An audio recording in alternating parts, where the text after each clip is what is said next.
مرحبا لجميع المتابعين على قناتي على يوتيوب. اليوم فيديو جديد رح نحكي فيه عن قائمة منتخب سوريا الأول لكرة القدم لمواجهة الباكستان في الجولة الأولى من التصفيات المؤهلة لنهائيات كأس آسيا في السعودية 2027. طبعا منذ يومين تم اختيار القائمة النهائية من قبل المدرب الإسباني خوسيه لانا. هاي القائمة خليت من عدة أسماء وتواجد فيها أسماء قديمة جديدة بالمنتخب. رح نحكي عن هاي القائمة بالتفصيل، رح نحكي عن هاي المواجهة بالتفصيل، كيف كانت مهددة بالإقصاء هاي المواجهة وثم عادت بعد فك العقوبة عن باكستان. ولكن قبل ما ندخل بتفاصيل الفيديو ما ننسى نشترك بالقناة ونفعل زر الجرس. فيديو جديد تعالوا نشوف مع بعض.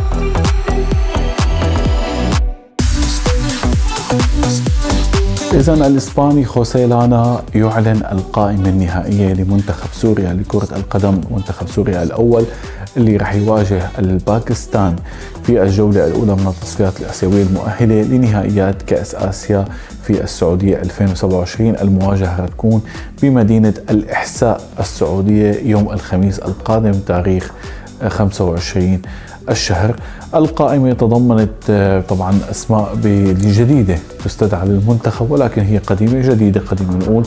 بيناتهم أول اسم الحارس شاهر الشاكر اللي تم استدعائه بدلا عن الحارس مكسيم صراف اللي رح يكون متواجد مع المنتخب الأولمبي. بالإضافة لشاهر الشاكر في استدعاء كان للحارس أحمد مدنية والحارس الياس هدايا، وغياب ما يعني صرنا متعودين عليه لعدد من الحراس اللي كان ممكن يكونوا متوقع وجودهم بالقائمة. بالنسبة لخط الدفاع كان في استدعاء لعمر ميداني، في استدعاء لمؤيد العجان، خالد كردغلي، علي رينا، زكريا حنان، بالإضافة لأحمد قفا. هذول الأسماء الموجودين بخط الدفاع. بخط الوسط كان في استدعاء لأنمار إبراهيم، محمود المواس، عمر خريبين، أحمد الأشقر اللي عم نرجع نشوفه بمنتخب سوريا بعد غياب لفترة من الزمن. طبعا بالإضافة سائر كروما، أنمار إبراهيم، محمود عبد اللطيف، محمود الأسود، ومثل ما حكينا عن عودة أحمد الأشقر وعودة للمهاجم الدولي الخبير عمر السومة، بالإضافة لعودة المهاجم مارديك مردكان، واستدعاء أيضا جديد للاعب الارتكاز أحمد الدالي. طبعا أسماء خليت من بعض اللاعبين اللي كانوا متواجدين بالدوري السوري. توقف الدوري أثر جدا على مستوى اللاعبين. بدي أذكر أيضا في لاعب مصطفى عبد اللطيف، في لاعب كمان موهوم وتم استدعائه أيضا للمنتخب. بعد صدور القائمة حكت بعد الأصوات أنه في لاعبين بيستاهلوا يكونوا موجودين، في لاعبين مغتربين ما موجودين. للحقيقة أنه في أسماء كتير اعتذرت عن تمثيل منتخب سوريا بسبب أنه الأسماء الماضية اللي كانت موجودة بالفترة الماضية كانت مرتبطة بالمنتخب بعقود احترافية. عقود احترافية مثل أي لاعب مجنس بيوقع مع أي نادي، أو مثل بالباسكت وقتها لاعب مجنس بيجي بيلعب مع المنتخب وبيوقع مع هاي المنتخب. فالأرقام اللي حكت من قبل مدير المنتخب رغدان شحادة هي كانت أرقام كتير كبيرة. حكى تقريبا بعقود ب$10,000، ممكن يوصل كمان الراتب الشهري ل$3,000. هاي العقود اللجنة الموجودة حاليا باتحاد كرة القدم والأمانة العامة ما قادرة تسد هاي العقود بسبب المبالغ المالية كبيرة. ولكن بدي أحكي بتفصيل كتير مهم. نحن اليوم بتصفيات آسيا أمام منتخبات على ما أعتقد أنها من المستوى الثاني أو الثالث. كان ممكن نتجاوز هاي المرحلة بمدرب وطني، وخاصة مثل ما عرفنا أنه راتب المدرب الأجنبي كتير باهظ ثمن وكتير غالي. فنحن اليوم عم ندفع أموالنا بأماكن يعني ممكن الاتحاد أو كرة القدم السورية هي بحاجة لها، وخاصة مع توقف الدوري شح مالي كتير كبير. هذا يكون معمم بكافة أرجاء الرياضة السورية. كان ممكن نوفر هاي الأموال لنعمل فيها شيء بالدوري المحلي، وكان في ممكن عدة مدربين محليين يقودوا هاي المرحلة بطريقة أفضل من خوسيه لانا، وخاصة أن خوسيه لانا بعيد كل البعد عن منافسات كرة القدم السورية المتوقفة منذ سقوط النظام.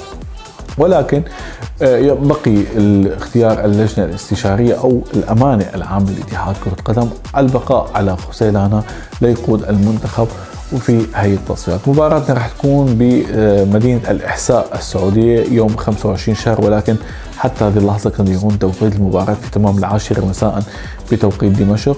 للأسف لحد هذه اللحظة لم يتم بحقوق النقل، وخاصة أن المباراة تعتبر على أرض سوريا اللي هي أرض افتراضية السعودية، لم يتم بحقوق النقل لهي المباراة، وممكن من شاهدها على أي قناة إلا إذا تم بيع الحقوق أو تم نقلها عبر صفحة الاتحاد العربي السوري لكرة القدم. هي موجز بسيط عن معسكر المنتخب أو مباراة المنتخب القادمة مع باكستان يوم 25 شهر. تنويه صغير، يعني شفنا أصوات تعالت طالبت بلاعبين معينين موجودين بالفترة الماضية وانتقدت قائمة موجود فيها لاعبين بالوقت الحالي. للأسف يعني ما عاد عم نعرف هدول شو بدهم. بالفترة الماضية كان بدهم هي الأسماء، وإذا اجت هي الأسماء هلأ ما بدهم إياها وبدهم الأسماء القديمة، وهلأ إذا بتجي قائمة جديدة كمان بنرفضها وبدنا أسماء جديدة. للأسف إرضاء الشارع أحيانا غاية لا تدرك. يمكن اللجنة عم تاخذ باختيارات المدرب، وممكن المدرب يكون بهي الفترة بعيد كون البعد مثل ما قلنا عن أجواء كرة القدم، عم يستشير المدرب الوطني أنس صابوني لاختيار القائمة. باكستان كانت المواجهة مهددة بالإقصاء بسبب عقوبة على الاتحاد الباكستاني، ولكن الاتحاد الآسيوي رفع أي العقوبة على الاتحاد الباكستاني وعادت للمباراة لوضع الراهن حاليا. بنتمنى التوفيق لمنتخبنا بالوصول إلى نهائيات كأس آسيا 2027 ليكون لأول مرة في عهد الاستقلال الجديد لسوريا منتخب سوريا بيمثل الوطن بعهد جديد 2027 بالمملكة العربية السعودية. كل التوفيق لمنتخبنا الوطني. فيديوهات جديدة رح نحكي فيها أكثر عن تفاصيل الرياضة السورية بالأيام القادمة. شكرا لكم ولمتابعتكم.